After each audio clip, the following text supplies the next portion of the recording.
waxaan soo booqanay Abdiraxmaan Ibraahin Cabdinuur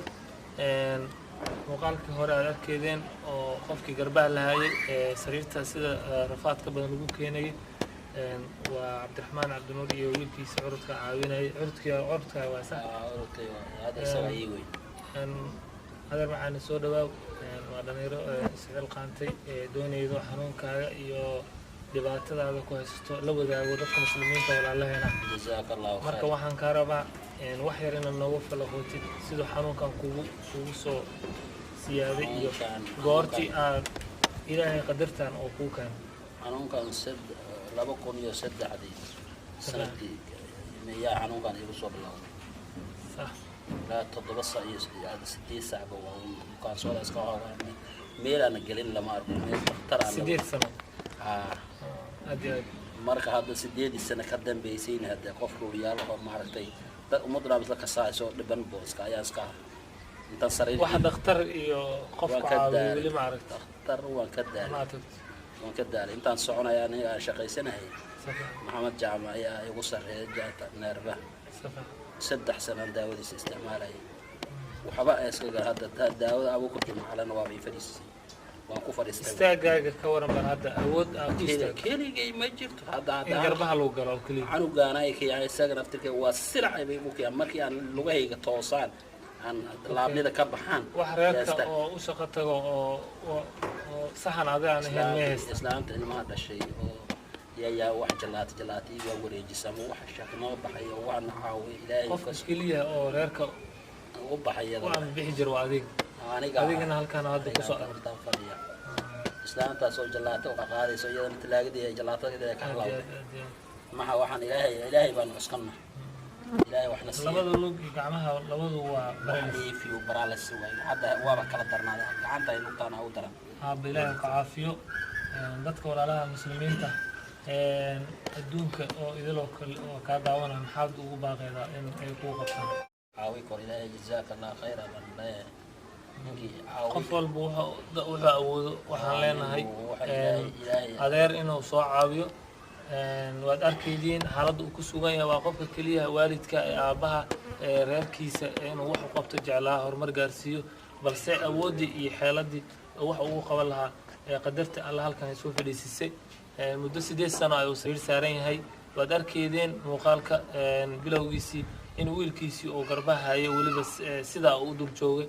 in ay qof uu qabto ma aha oo istaajimay inuu si fadhiisan karin dadka daawanaya muuqaalkan walaalkayga ama abaheena in caawiyaan ka doonayna طبعا waxaan rajeynaa insha Allah telefoon lambarka qof alla qofkii muslina oo barka afkiisa inuu ka sheegan doono dabcan muuqaalka dhaxdiisa shaashada hoosna ku soo qormi doono insha Allah waxaan rajeynaa qof walba oo muslina inuu ka qayb qaato sidoo reerkan u caawin lahaa maamada waa dareemayaan sidoo halka noogu sheegay waa maamo waxba aan qaban ayadana sidoo nolosha la jahatamaysa waa imsa arrinta ku jirto shacafar dawladda wiilka ما دالك وين المهاجر؟ قلنا وينك؟ ما غجروا labaatan ku gala waqtigii haddii uu shaqayn lahaa jiro aniga yaaba anaa igu shaqaynaya aniga nijaas iska ma okay adeer macaan insha Allah waxaan rajeynayaa dadka ku daawanayo muuqaalkaaga meel ay kala soo xiriiriyaan waxaan rabaa telefoon numberkaaga adoo tartiib u sheegay in afkaaga ka sheego numberkay laba number waaye midna 7 midna 6 waaye safiican waxaan soo 16 waa 6 ku celi ana mar kor u qad 19 eber 9 34 quraacde furaha ka bilaw eber furaha eber 6 xal 19 eber 9 34 ما شاء الله واد مقلدي تليفونك أفكيسو كشكته إن شاء الله سيدا أولا قصيها بدن قفل بمسلنا لمبر كان كلنا ويردونا إنه لسو حريرو حالة دي سو كور هايو أيا رجينا هدو الله يدوم لمبر كلا تضوى نقول علدونا عليه قراءة تضوى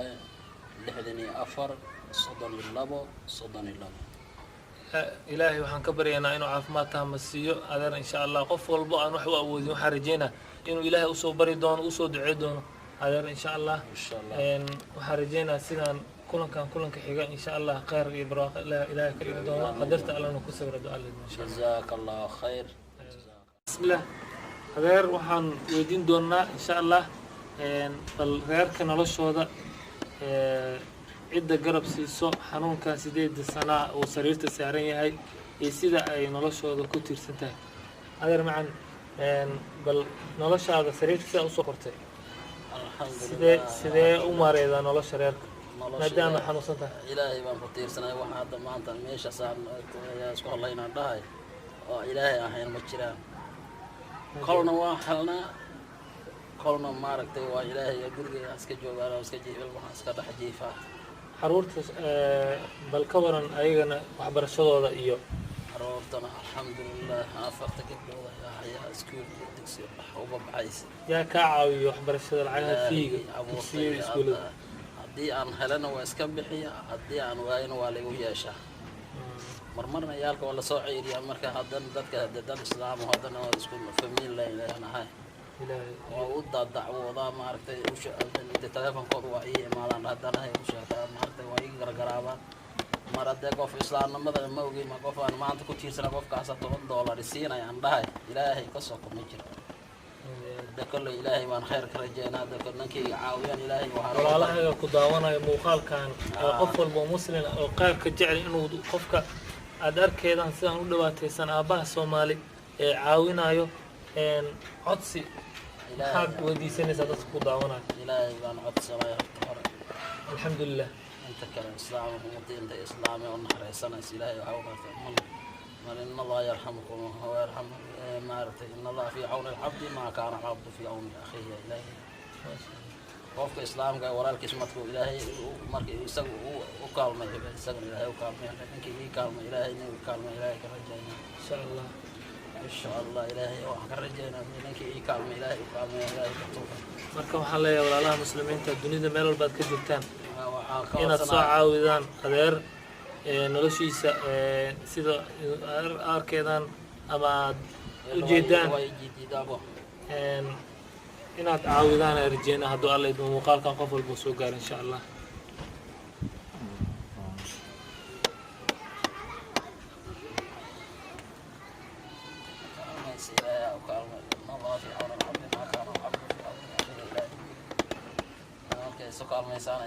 إن شاء الله بس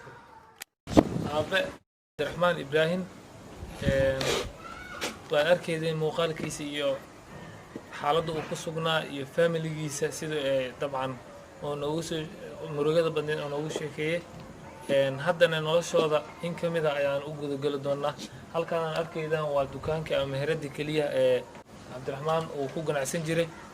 waxaan nooga soo muuqan doonaa ee gudaha aan arki doonaa iskafaalaha iyo xaaladda ay ku sugan yihiin familiga insha Allah ana soo wadiyo walaalayaal waxaad arkaydaan waa dukaankii aabe Cabdiraxmaan Ibrahim wax idin muuqaana guud ahaan dukaanka aad arkaydaan waa Faaruq waa noloshii dabcan reerka in ka mid ah maamadii waxaa laga yaabaa walow xilligan ay ku maqan tahay maciishada iyo waxa uu qabadka reerka